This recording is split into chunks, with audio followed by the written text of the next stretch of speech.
श्री कृष्ण दौड़े चले आए। अर्जुन ने अपना संपूर्ण जीवन श्री कृष्ण को समर्पित किया था। वह जो भी करता था अर्जुन होकर नहीं बल्कि श्री कृष्ण सेवक होकर करता था, और सेवक की चिंता स्वामी की चिंता बन जाती है। अश्वमेध यज्ञ के दौरान यज्ञ का घोड़ा मणिपुर पहुंचा, जहां अर्जुन का ही पुत्र बब्रुवाहन रहता था, जिसे यह ज्ञात नहीं था कि अर्जुन उसका पिता है। उसकी माता चित्तांगना, जो कभी अर्जुन से विवाह के बाद उनसे अलग हो गई थी, अपने गम का दुख पुत्र को सुनाती रहती। उसने केवल इतना कहा, अर्जुन को युद्ध में परास्त करना, पर यह नहीं बताया कि अर्जुन ही तुम्हारे पिता है। बब्रुवाहन ने प्रतिज्ञा की, शस्त्र विद्या सीखी और कामाख्या देवी से दिव्य बाण प्राप्त किए। अर्जुन को परास्त करने के लिए जब अश्वमेध का घोड़ा उसने पकड़ लिया, युद्ध अपरिहार्य हो गया। भीम को उसने मूर्छित कर दिया और फिर हुआ अर्जुन और बब्रुवाहन का भीषण संग्राम। जब अर्जुन को पराजित करना कठिन हुआ, बब्रुवाहन ने वही दिव्य बाण चलाया और अर्जुन का सिर धड़ से अलग हो गया।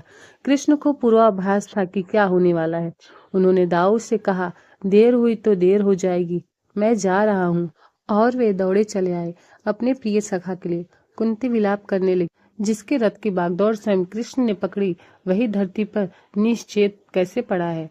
पांडव रो रहे थे क्योंकि अर्जुन ही उनका बल था। उसी समय गंगा मैया प्रकट हुई। उन्होंने कहा, अर्जुन को उसके कर्मों का फल मिला। जिस तरह उसने मेरे पुत्र भीष्म को निहत्था समझकर बाणों से छलनी किया था, उसी तरह आज उसका वध उसके ही पुत्र से हुआ। यह मेरे प्रतिशोध की पूर्ति हुई। कृष्ण ने कहा, माँ प्रतिशोध माँ का धर्म नहीं।